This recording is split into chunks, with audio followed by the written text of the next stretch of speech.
Minimalism एक ऐसा word है आज के दौर में जो काफी ट्रेंड कर रहा है। ये एक ऐसे लाइफस्टाइल से रेफर करता है जिसमें जिंदगी हम कम से कम पैसे या कम से कम साधन में चला सकते हैं। डॉक्यूमेंट्रीज, पॉडकास्ट और कई सारे बुक्स भी बन चुके हैं जिसमें यह बताया गया है कि मिनिमलिज्म आपकी जिंदगी कैसे बदल सकती है और ये आपको ज्यादा से ज्यादा वक्त भी देता है जिसमें आप अपने पर्सनल रिलेशनशिप्स या खुद के रिक्वायरमेंट्स को समझने में फोकस भी कर सकते हैं। बहुत सारे मिनिमलिस्ट के लिए ये फिलॉसफी एक्सेस स्टफ से छुटकारा पाना और जिंदगी को इजी एक्सपीरियंस के साथ जीने जैसा एक लाइफस्टाइल है। और आप ये भी देख सकते हैं कि कम सामान आपको कितना फाइनेंशियली फ्री करता है। अगर बात करें हम मिनिमलिज्म के स्टडी के अनुसार तो इसमें लोगों के 3 डेडिकेटेड ब्लॉग्स बनते हैं, जैसे कि minimalist, becoming minimalist and miss minimalist. और इन सब के एक्सपीरियंसेस यही बोलते हैं कि मिनिमलिज्म कुछ इस तरह हेल्प कर सकते हैं जैसे कि आप फाइनेंशियल वरी से फ्री हो जाते हैं और बेकार के सामान से छुटकारा पाते हैं जो आपकी जिंदगी को वैल्यू नहीं करते। आप स्टफ से ज्यादा एक्सपीरियंस पे खर्च करते हैं। आप खुशी से अपनी जिंदगी जी सकते हैं बिना किसी स्ट्रेस के। और सबसे बड़ी बात, आप एक बेटर रिलेशनशिप बिल्ड करते हैं अपने सराउंडिंग से जिसमें आप काफी वक्त दे सकते हैं। तो चलिए दोस्तों, आज के वीडियो में हम एक इन डेप्थ चर्चा करेंगे इस मिनिमलिज्म लिविंग पे और साथ ही ये भी जानेंगे कि इसके क्या बेनिफिट्स और क्या इसके प्रॉब्लम्स हैं।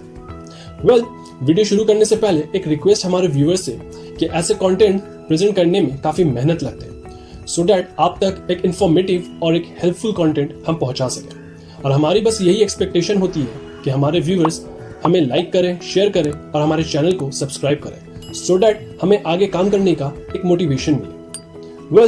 Once again welcome back to trendy talks. मैं हूं वकार, आप सभी का यार।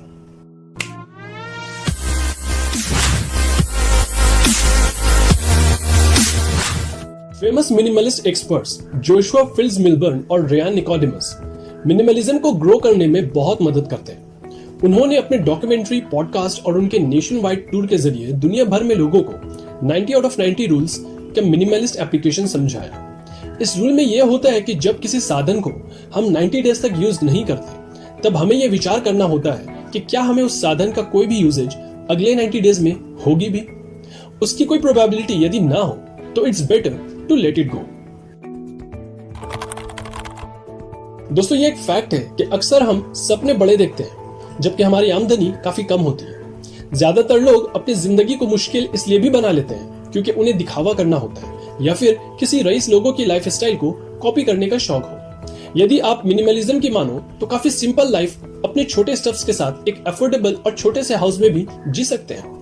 हम बड़े घर में रहने के लिए रेंटल हाउस लेते हैं, मगर सोच कर देखें, हम अपने बजट के लिमिटेशंस में उन घरों में भी रह सकते हैं जिन्हें हम बाय कर सकते हैं। सिर्फ यही नहीं, यदि हम अपने स्मॉल एंड अफोर्डेबल हाउस की एक्सपेंडिचर भी देखें तो वो एक बड़े और अनअफोर्डेबल हाउस से काफी कम और हमारे यूटिलिटी लिमिट्स में होते हैं। फॉर एग्जाम्पल, एक बड़े घर को विंटर में हीट और समर में कूल करने के लिए रेस्पेक्टिवली हीटर और एसी के चार्जेस काफी बड़े होते हैं, लेकिन यही चीज एक चीप और अफोर्डेबल होगी हमारे स्मॉल एंड अफोर्डेबल हाउस के लिए। आज के दौर में यदि बजटिंग की बात करें तो यह काफी मुश्किल हो जाता है।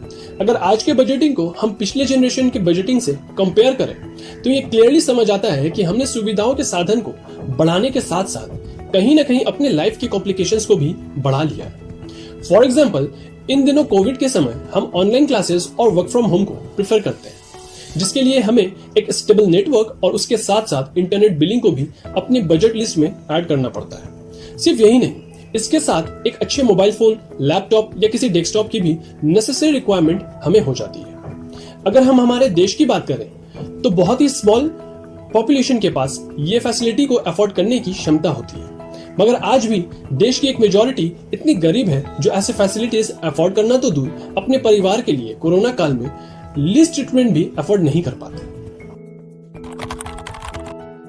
दोस्तों, मिनिमलिज्म का मतलब सिर्फ ये नहीं कि एक्स्ट्रा स्टफ्स या रिक्वायरमेंट को कट ऑफ करना, बल्कि इस मिनिमलिज्म प्रोसेस से लोग लेस इज मोर थ्योरी को अपने मिनिमलिस्ट बजट में ऐड भी कर सकते हैं। फॉर एग्जाम्पल, यदि आप कोई क्रेडिट कार्ड होल्डर है तो इस बात को ध्यान में रखें कि उस कार्ड में प्रेफरेबल रिवॉर्ड्स ऑफर करते हो और आप खुद भी इनफ क्रेडिट वर्दी हो।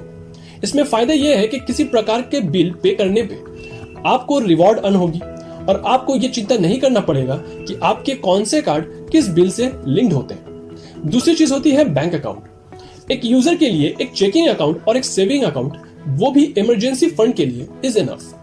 इससे फायदा यह है कि दोनों अकाउंट के बीच ट्रांजैक्शन करना इजी हो जाएगा, जिसमें पेस्ट की फीस पे करने के टेंशन से छुटकारा, प्लस अकाउंट हैकर्स का भी कोई टेंशन नहीं। पर हाँ, पिन्स और पासवर्ड्स केयरफुली कैरी करना है। और सबसे बढ़कर बेनिफिट ये कि इस लेजर अकाउंटिंग में एक्सपेंसेस को ट्रैक करना इजी हो जाएगा।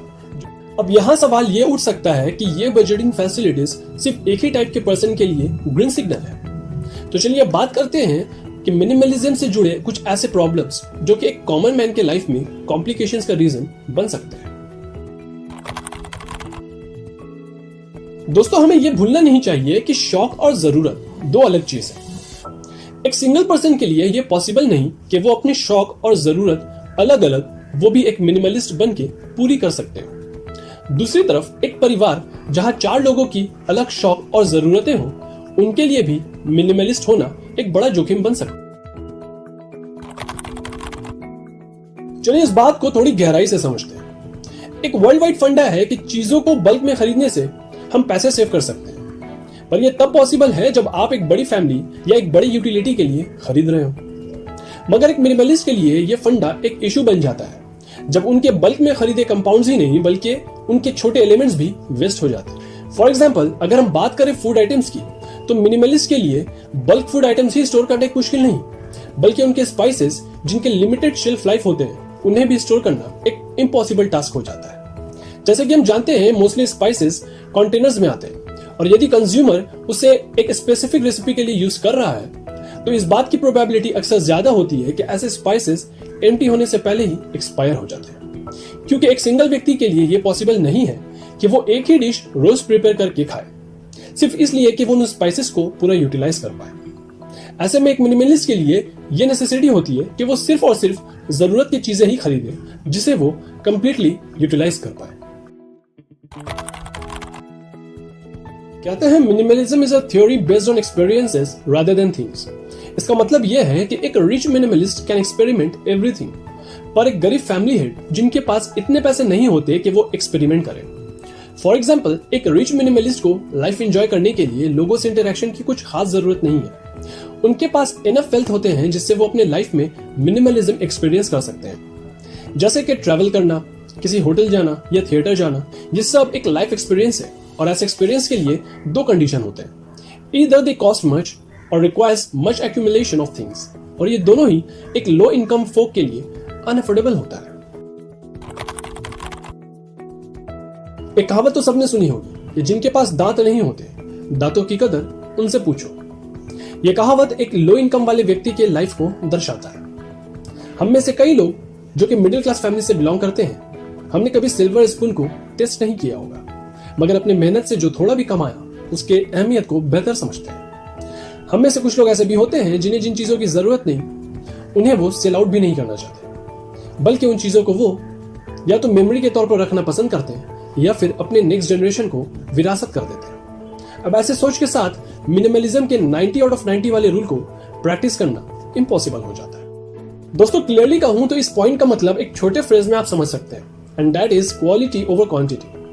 जब एक मिनिमलिस्ट माइंड ये कहता है कि that one should keep less and sufficient, तो हम सब इस कंक्लूजन पे ही स्टॉप होते हैं कि फिर हमें ऐसे किसी चीज को परचेस करने होंगे जो लॉन्ग लास्टिंग हो, और किसी लॉन्ग लास्टिंग स्टफ के लिए ये ऑब्वियस है कि हमें बेटर एंड एक्सपेंसिव पे करने होंगे। फॉर एग्जाम्पल, अगर किसी टेक्निकल वर्क के लिए आप गैजेट्स परचेस करते हैं तो वो कोई अच्छे ब्रांड और हाई रेटेड प्रोडक्ट होने चाहिए, जिसके लिए वारंटी और गारंटी दोनों लॉन्ग लास्टिंग होनी चाहिए। अदरवाइज उसके स्पेयर पार्ट्स को परचेस करने में हमें गैजेट के प्राइस से ज्यादा टाइम और मनी वेस्ट करने पड़ सकते हैं, वो भी एक टाइम पे। सेम लॉजिक अप्लाई होती है हमारे क्लोथिंग्स में। फॉर एग्जाम्पल, एक लॉन्ग लास्टिंग बूट $300 में हम परचेस करते हैं तो वो सच में कई सालों तक चलते हैं, पर यह पॉसिबल नहीं किसी पे चेक टू पे चेक वाले एम्प्लॉय के लिए। आफ्टर दिस मच डिस्कशन, यह जाहिर है कि मैं अपने व्यूअर्स को थोड़ा क्रिटिकल साउंड कर रहा हूँ, बट बिलीव मी, ये मिनिमलिज्म एक ट्रू सेंस में हमारे लाइफ को काफी वैल्यूएबल बनाता है। मेरा पर्सनल ओपिनियन मिनिमलिज्म के फेवर में सिर्फ इसलिए है कि जैसे मैंने कहा कि मिनिमलिज्म कहीं भी ये नहीं कहता कि we should completely get rid of everything, but we can pick and choose कि हमारे लिए क्या सही है। अब ये भी बिल्कुल कॉमन लॉजिक है कि हम ना तो किसी चीज को कंप्लीटली फॉलो कर सकते हैं, ना उसे कंप्लीटली इग्नोर कर सकते हैं, पर यह साफ है कि हम उसमें से उन पॉइंट्स को फॉलो जरूर कर सकते हैं जो हमारे कंटेम्प्रेरी लाइफस्टाइल को इंप्रूव करने के लिए काफी पॉइंट्स रखते हैं। फॉर एग्जाम्पल, अगर मैं खुद की एक्सपीरियंस बताऊं as a part time minimalist, तो मैं अपनी यूट्यूब जर्नी के बारे में कह सकता हूं। Frankly speaking, there are a lot of things left for me to learn on this field. But to start, I found कि मेरे पास बहुत सारे necessary things नहीं है। But with a minimalist mindset, मुझे सिर्फ एक मोबाइल फोन की हेल्प से अपने पूरे वीडियोस को प्रिपेयर करने की अच्छी एक्सपीरियंस हो गई।